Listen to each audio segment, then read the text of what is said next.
നിത്യനും പരിശുദ്ധനുമായ അത്യുന്നതനായ ദൈവത്തിൻ്റെ മഹത്വമായ നാമം ഇന്ന് എന്നേക്കും മഹത്വപ്പെടുമാറാകട്ടെ, പുകഴ്ത്തപ്പെടുമാറാകട്ടെ. നാം ദൈവകൃപയാൽ 6-ാമത്തെ സങ്കീർത്തനത്തിലേക്ക് വന്നിരിക്കുകയാണ്. 6-ാമത്തെ സങ്കീർത്തനം ഓരോ ഹെഡിങ്ങിൽ കാണുന്നുണ്ട്. ഒരു മ്യൂസിക് ഇത് കോഡ്സൊക്കെ അവിടെ പറയുന്നുണ്ട്. അഷ്ടമരാഗത്തിൽ തന്ത്രിനാദത്തോടെ the chief of the music എന്ന് പറയുന്നത് സംഗീത പ്രമാണിക്ക് ദാവീദിൻ്റെ ഒരു സങ്കീർത്തനം. എല്ലാം ദൈവത്തിനാണ്. ആത്യന്തികമായി നോക്കുമ്പോൾ ദൈവത്തിന് വേണ്ടി ദൈവസന്നദ്ധിയിൽ അപേക്ഷിക്കുന്ന അപേക്ഷകൾ. ഇന്നത്തേത് a prayer for help in the time of trouble എന്ന് വേണമെങ്കിൽ പറയാം. അതായത് കഷ്ടകാലത്ത് ഒരു പ്രാർത്ഥനയാണ് ഇന്നത്തെ സങ്കീർത്തനം എന്ന് പറയുന്നത്. പ്രയാസങ്ങളിൽ കൂടെ കടന്നു പോകുമ്പോൾ ഉള്ള ഒരു പ്രാർത്ഥന നമ്മൾ പ്രാർത്ഥന അല്ലാതെ യാചന, അപേക്ഷ പല കാര്യങ്ങളും നമ്മൾ പറയുന്നുണ്ട്. അപ്പോൾ പ്രാർത്ഥന തന്നെ പലതുണ്ട്. സ്തോത്ര പ്രാർത്ഥനയുണ്ട്, അപേക്ഷയുണ്ട്, യാചനയുണ്ട്, മധ്യസ്ഥതയുണ്ട്, പല രീതിയിലുള്ള പ്രാർത്ഥനകളുണ്ട് അല്ലേ.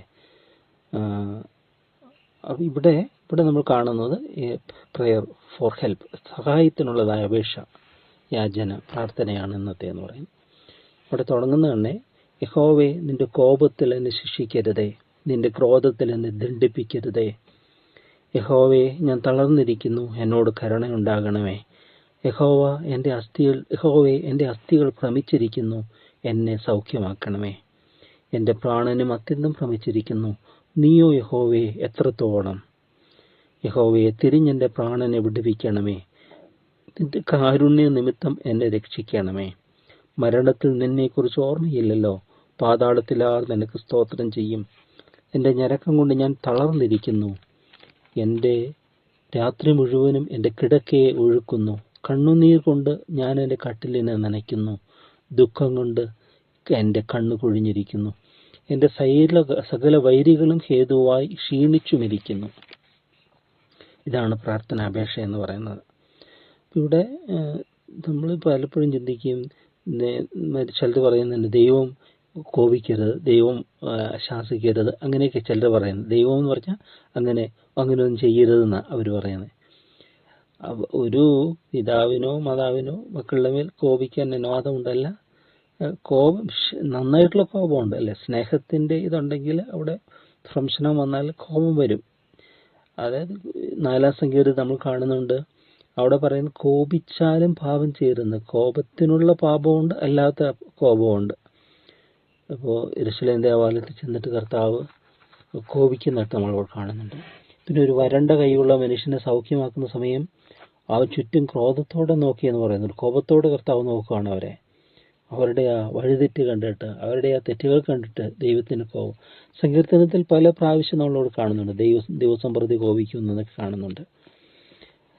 അപ്പം ഇവിടെ ദാവീദിന് ജീവിതത്തിൽ ദൈവം കോപിച്ചിട്ടുണ്ട്. ദാവീദ് തെറ്റ് ചെയ്യുമ്പോഴെല്ലാം ദൈവത്തിൻ്റെ കോപം വരുന്നുണ്ട്.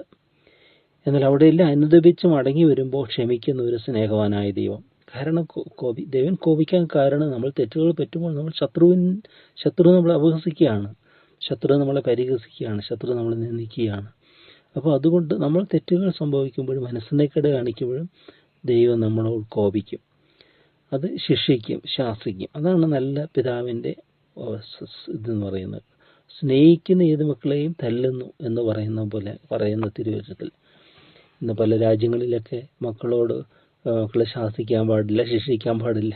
അതൊക്കെ ഭയങ്കര ഒരു ഇതാണ്. അതൊക്കെ ദൈവവചനത്തിന് വിരുദ്ധമായിട്ടുള്ളതാണ്. എന്നാൽ താൻ സ്നേഹിക്കുന്ന ഏത് മകനെയും തല്ലുന്ന ഒരു ദൈവം, തല്ലുന്ന പിതാവ്, അത് അവകാശമാണ്. നിന്റെ മകനെ വടി കൊണ്ടടിച്ചാൽ മരിച്ചു പോകുകയില്ല, എന്തെങ്കിലും അവൻ മരിക്കത്തക്കവണ്ണം അവനെ ഉപദ്രവിക്കരുത്. ഈ അടി പാറ്റിക്കളയും എന്ന് പറയുന്നത്, അവൻ്റെ തെറ്റുന്നതെല്ലാം പാറ്റിക്കളയും എന്ന് പറഞ്ഞാൽ ദോഷത്തെ അവന് അകറ്റിക്കളയും.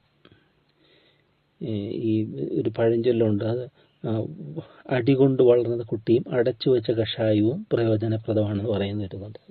അടികൊണ്ട് വളർന്ന കുട്ടി, ശിക്ഷണവും ശാസ്ത്രയും ലഭിച്ചു വളർന്ന കുട്ടിയും അടച്ചു വെച്ച കഷായം, അതിനാ പ്രയോജനമുള്ളൂ. തുറന്നു വെച്ച കഷായം വെച്ചാൽ അതിൻ്റെ എല്ലാ ഔഷധ ഗുണങ്ങളെല്ലാം അപ്രത്യക്ഷമാകും. അതുകൊണ്ട് ഈ സ്വാതന്ത്ര്യത്തോടെ വിട്ടിരുന്ന മകൻ അവന് അമ്മയ്ക്ക് ദുഃഖഹേതുവാകുന്നു എന്ന് പറയുന്നുണ്ട്, ഒരു തിരുത്തിൽ പറയുന്നുണ്ട്. അതുകൊണ്ട് ഇവിടെ ശാസിക്കുകയും ശിക്ഷിക്കുകയും ചെയ്യുന്ന ഒരു ദൈവം, കോപിക്കുന്നവർ. അപ്പോൾ ഈ കോപം വന്നപ്പോൾ ദാവീദിന് ഈ അരുതായ്മകളൊക്കെ ചെയ്തപ്പോൾ, അതായത് ജനത്തെ എണ്ണുന്നുണ്ട്, തൻ്റെ പ്രശസ്തി കാണിക്കാമെന്നാണ്. അപ്പോൾ ദൈവകോപം വരുന്നുണ്ട്, അവർ ബാധ തട്ടുന്നുണ്ട്. അപ്പോൾ ദാവീദിന് എപ്പോഴും എന്തെങ്കിലും ഇത് വരുമ്പോൾ ദാവീദ് മനസ്സിലാക്കും, ഇതെന്തോ ഞാൻ ദൈവത്തിൽ നിന്ന്, അതുകൊണ്ട് ദൈവത്തിലേക്ക് തന്നെ മടങ്ങിച്ചെല്ലും.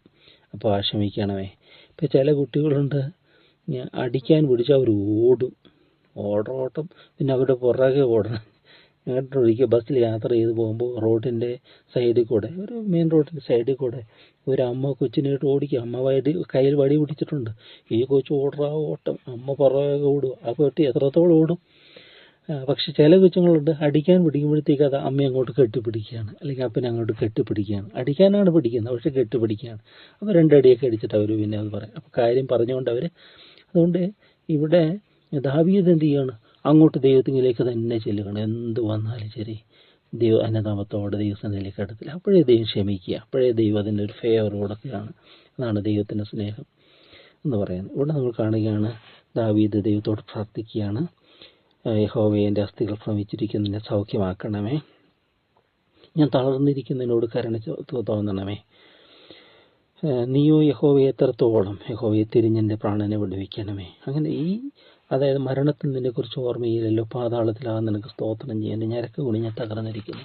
പിന്നെ ആ ദുഃഖത്തിൻ്റെ കാഠിന്യം നമ്മൾ നിസ്സാരമല്ല, അത് കേവലം ഒരു ഇതാണ്. അവിടെ പറയും, രാത്രി മുഴുവനും എൻ്റെ കിടക്കയെ നനക്കൊഴുക്കുന്നു, കണ്ണുനീർ കൊണ്ട് ഞാൻ എൻ്റെ കട്ടിലിനെ നനയ്ക്കുന്നു, ദുഃഖം കൊണ്ട് എൻ്റെ കണ്ണ് കുഴിഞ്ഞിരിക്കുന്നു, എൻ്റെ സകല വൈരികളും ഹേതുവായി ക്ഷീണിച്ചു മരിക്കുന്നു. ഇപ്പോൾ ഒരു ദുഃഖകാലം ഇപ്പോൾ നമ്മൾ കാണുന്നുണ്ട്. വേനൽക്കാലമുണ്ട്, വർഷക്കാലമുണ്ട്, അല്ലെ വസന്തമുണ്ട്, ഗ്രീഷ്മമുണ്ട്, മാറി മാറി വരികയാണ്. അപ്പോൾ ഈ കാലവർഷത്തിൽ മഴ പെയ്യാതിരുന്നാലോ വേനൽക്കാലം കഠിനമാകും, അത് വരൾച്ച ഉണ്ടാകും, കൃഷിയൊന്നും നടക്കില്ല. ഇത് സമ്മിശ്രമായിട്ട് നമ്മുടെ ജീവിതത്തിലുണ്ട്, സുഖ ദുഃഖ സമ്മിശ്രമായ ജീവിതത്തിൽ.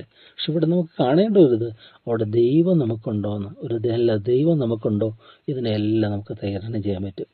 അല്ല, സുഖാനുഭവങ്ങളിൽ നശിച്ചു പോകുന്നവരുണ്ട്, ദുഃഖകാലത്തിൽ എന്തെങ്കിലും നശിച്ചു പോകുന്ന ദൈവത്തിൻ്റെ കോപത്തിൽ ദൈവത്തിലേക്ക് ദൈവം എല്ലാം മാറ്റുകയാണ്, എല്ലാം അനുഗ്രഹമായി മാറ്റുകയാണ്. ദൈവത്തെ സ്നേഹിക്കുന്നതെന്ന പ്രകാരം വിളിക്കപ്പെട്ട സകലവും നന്മയ്ക്കായിട്ട് വ്യാപരിക്കുകയാണ്. ഇവിടെ നമ്മൾ കാണുകയാണ്, ദുഃഖം കൊണ്ട് എൻ്റെ കണ്ണ് കുഴിഞ്ഞിരിക്കുന്നതിൻ്റെ സകലവരും ഹേതുവായി ക്ഷീണിച്ചു വരിക്കുന്നു. എന്നിട്ട് 8ാമത്തെ വാക്യത്തിലേക്ക് വരുമ്പോൾ പ്രത്യാശയുടെ വാക്കുകൾ എന്താ അവിടെ പറയുന്നത്?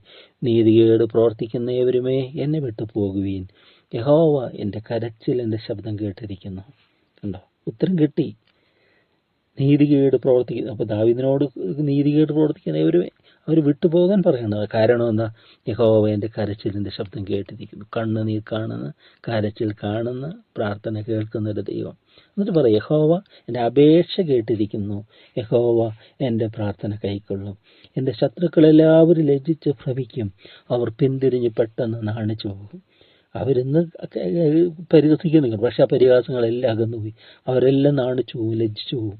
നമ്മളെപ്പോഴെല്ലാം ദൈവത്തിങ്കിലേക്ക് നോക്കുമോ, യഹോവെങ്കിലേക്ക് നോക്കും, അവങ്കിലേക്ക് നോക്കിയോ പ്രകാശിതരായ അവരുടെ മുഖം ലജ്ജിച്ചു പോയതുമില്ല.